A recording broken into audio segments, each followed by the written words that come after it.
In this section, we'll talk about ways to behave respectfully and responsibly. This includes respect for the environment. It also includes responsible, safe, and respectful behavior towards others.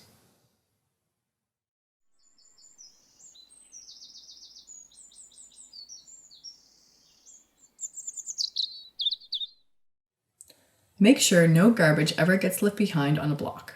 This includes lunch wrappings, drink bottles, seedling boxes, bundle wrappers, and other garbage. If I find a piece of garbage out on the block and it's small enough to fit into my bag and not too heavy, I'll even bring it back to the garbage box and my cache at the end of my bag up so it ends up in a proper landfill. Never bury trash, as it can attract and sometimes harm wildlife. Never leave food in your tent because nobody wants bears in camp. Break down tree boxes as you finish with them. Take care to avoid allowing any oil or fuel to leak onto the ground. The hydrocarbons that make up oils and fuels are highly toxic and hazardous to the environment and to the ecosystem. Spill reporting is a big part of being environmentally responsible and the first step in ensuring that a spill can be cleaned up properly. Report any leaks or spills to your supervisor.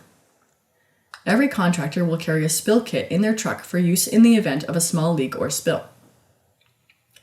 Fires are easily started with careless behavior. Never drop a burning cigarette on the ground or throw it out a vehicle window. Always smoke on bare, hard-packed roads. Never smoke in the block. Exercise restraint with the size of fires in camp.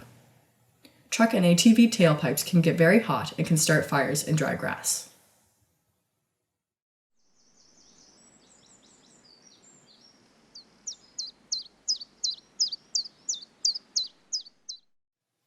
When you're part of a planting crew, you're going to be working and living with the same people in close quarters for a long time. You often need to coexist in stressful or uncomfortable circumstances, and your attitude can make the difference between a strong and productive season or a dysfunctional one. Practice positive social behavior. Be considerate. Let others have their space. Smile and be friendly, and help out whenever you can. Report bullying or harassment.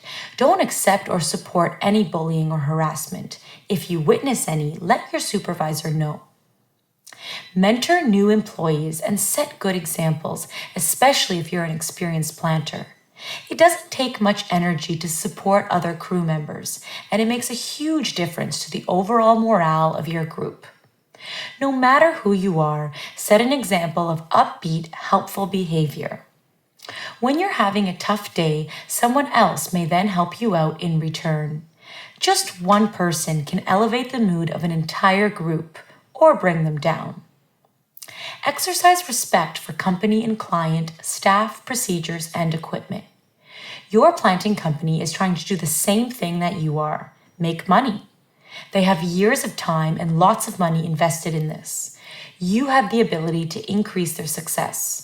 Follow the rules, treat people with respect, and take care of any equipment that belongs to the company. Ultimately, if your company makes more money, it's easier for them to share some of that with employees. Be on time. Being on time shows respect for your company and also for everyone else on your crew.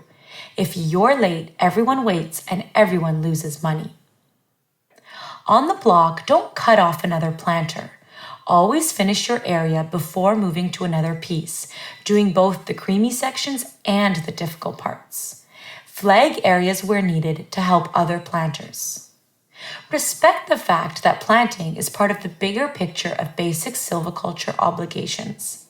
Planting is only one small part of the process of reforestation. While it's an important activity, so are surveying, site preparation, brushing, and spacing. Behave in a way that fosters a positive image of the industry. Communities around the areas that you work in are watching you. When you come into town on days off, you're noticed. No matter if you're in laundromats, cafes, banks, walking through the streets, or hanging out in a park. For residents of a small town, a tree planter stands out like a sore thumb. Your behavior in their community is noticed and talked about. These communities can support or condemn the licensees whose operating area you're working within. Try to do a good job of representing yourself and your fellow planters in a positive way. Smile and say hello to the locals and treat their community as if it was your own home. Your future income can depend on this. And don't trash motel rooms. We have a hard enough time being allowed to rent rooms as it is. Be respectful of the people who have to clean these rooms after we leave, and try to do a bit of a cleanup before you go.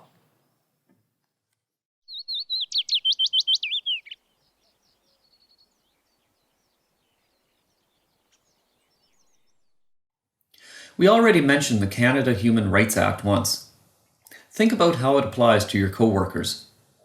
The Canada Human Rights Act is in place to protect Canadians from discrimination due to race, national or ethnic origin, color, religion, age, gender, sexual orientation, marital status, family status, and disabilities. Don't harass a person based on any of these differences. Tree planting is hard enough on a person as it is.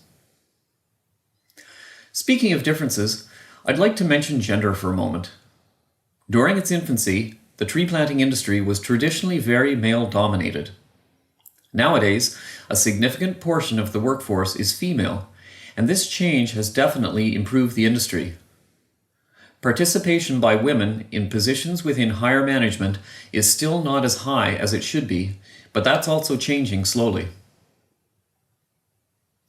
In one of the earlier videos, we mentioned that within BC, the people who are the direct supervisors of planters are often called foremen. In Ontario, the term crew boss is quite common. Some other companies in BC use the term crew leader in place of foreman. Perhaps crew leader is an appropriate term that the industry could adopt, since, unlike foreman, it's gender neutral. A separate concern that some people have is the fact that in the planting industry, a supervisor usually refers to the person who's in charge of a planting camp. However, in a work-safe or a legal liability sense, a supervisor refers to any person who directly supervises the work of other employees. It's important also to understand that anyone who is overseeing other employees is directly responsible in a legal sense for their health and safety. Some people misunderstand this distinction, thinking that a camp supervisor has a lot of legal liability, whereas a foreman does not. That's not correct. Both the camp supervisor and the foreman are responsible for people working under them. In a perfect world, I'd probably change the title of all camp supervisors to be camp managers, and the title of all foremen, crew leaders, and crew bosses to be supervisors or crew supervisors. Unfortunately, the planting industry is so fragmented that even if dozens of key people agreed with me, it would still be years before the changes really sunk in. I guess the takeaway lesson here is that there really isn't a standard nomenclature within the industry for some things, so you should be open-minded and expect the unexpected. That's probably a good way of approaching pretty much everything relating to planting, come to think of it. As the industry continues to evolve, we'll probably see many more changes that challenge traditional ways of doing things.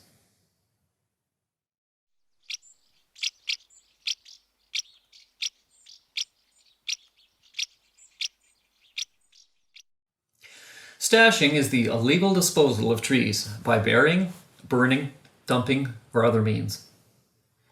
Trees are supposed to be planted, one at a time, not strategically placed with no chance of growth. Planters who are caught or suspected of stashing trees are usually terminated immediately. This is a problem that is not treated lightly by foremen or supervisors. Nowadays, it's quite easy to determine when stashing is a potential issue on a block. The size of all blocks is measured by GPS as standard procedure. By comparing the number of trees claimed by the planters on a block with the statistical totals, which is the plotted density multiplied by the actual block size, a discrepancy will show up immediately if trees have been stashed. This assessment is done routinely on every single block by both supervisors and foresters. Even a small discrepancy of a few hundred trees will be obvious in the numbers and will lead to further investigation.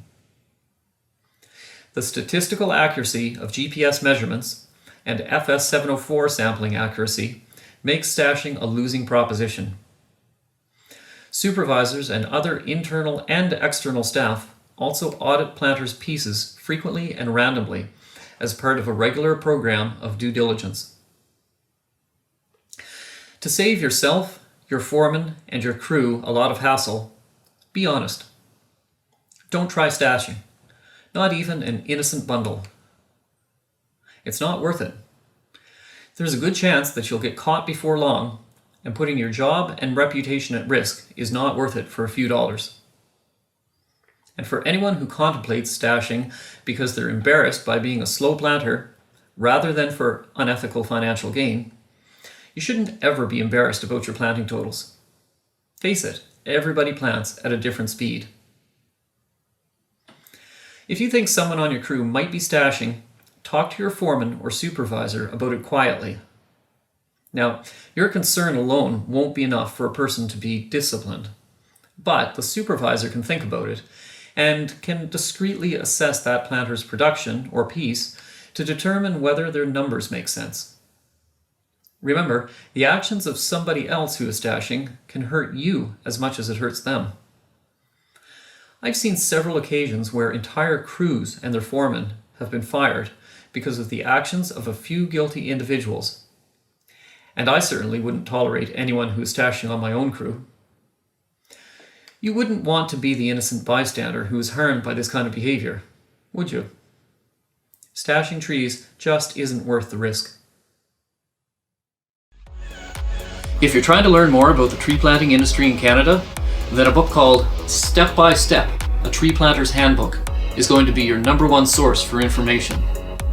All of the information in these videos came from Step by Step, although the book contains about 3 times as much information as the videos do.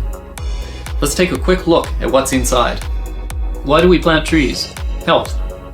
Working safely and hazards. Vehicles and transportation. Camp life and other lodging. Map reading. Nature and the environment. Basic silviculture knowledge. Stock handling. Common coniferous trees. Prescriptions and planning. Planting equipment. Camping gear and clothing. Planting a seedling. Meeting quality requirements, density and excess. Site preparation.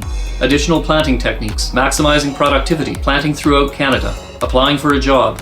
Working with helicopters. Coastal planting. Logging and harvesting. Other silviculture work. And there's more. The few hundred pages that you just saw represent only a bit more than a third of the full book. To order a copy today, search for it on Amazon or visit replant.ca/step-by-step.